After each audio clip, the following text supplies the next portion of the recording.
I've got Dan Smith with Friends of Mountain Rescue here with me today, and I haven't really had a chance to talk to you yet. How has your weekend been? Were you guys busy, or? There was a couple last week that were the normal things.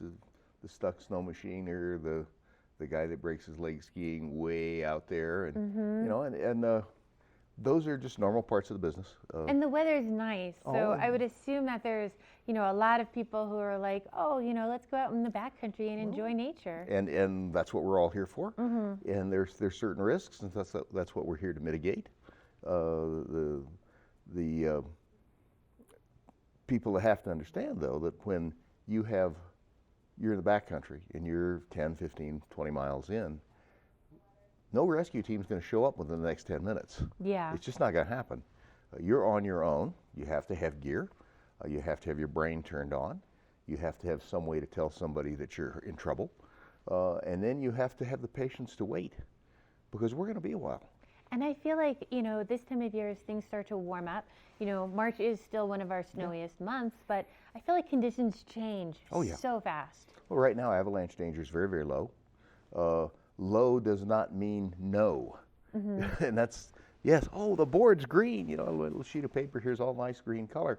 But that doesn't mean you still can't make a mistake. If you're between 30 and 45 degrees, you're at risk. The risk right now is low, but there is a risk. There's always a risk. And you have to be conscious of that risk. You have to decide, wait a second, why don't we go ski below 30 degrees? Let's get off this steepy stuff, go down, have a good time, and then go back, have a cocktail or two, and be done. But the tendency, maybe it's the older you are, the more cautious you get, I don't know. Tendency is sometimes to push the envelope, and pushing the envelope is a bad idea. It might not bite you the first time, might not bite you the second time. By the 50th time, it'll probably bite you.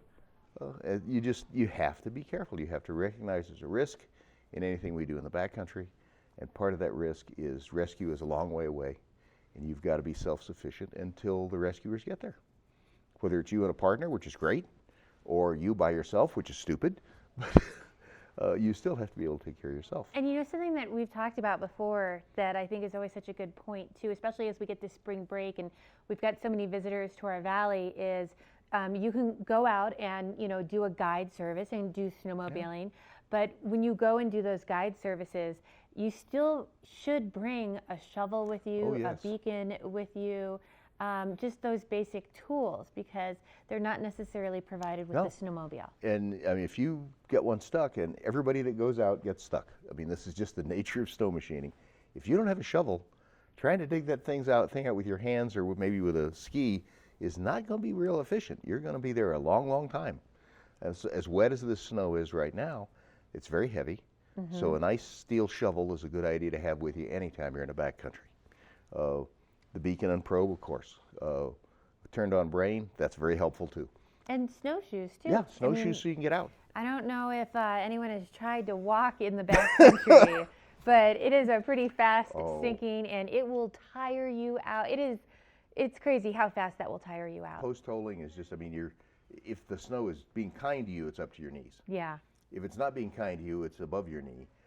Your movement, if you normally move in the summer at an old guy's pace of 1.5 miles an hour, or a young person's pace of 3 miles an hour, why don't you cut that down to about 0.5 mile an hour if you're post-holing? Well, we're going to take a quick break, and we're going to send it back to Ashley to get that local weather, and then we're going to be talking about what you can do to keep yourself safe whenever you do head out to the backcountry.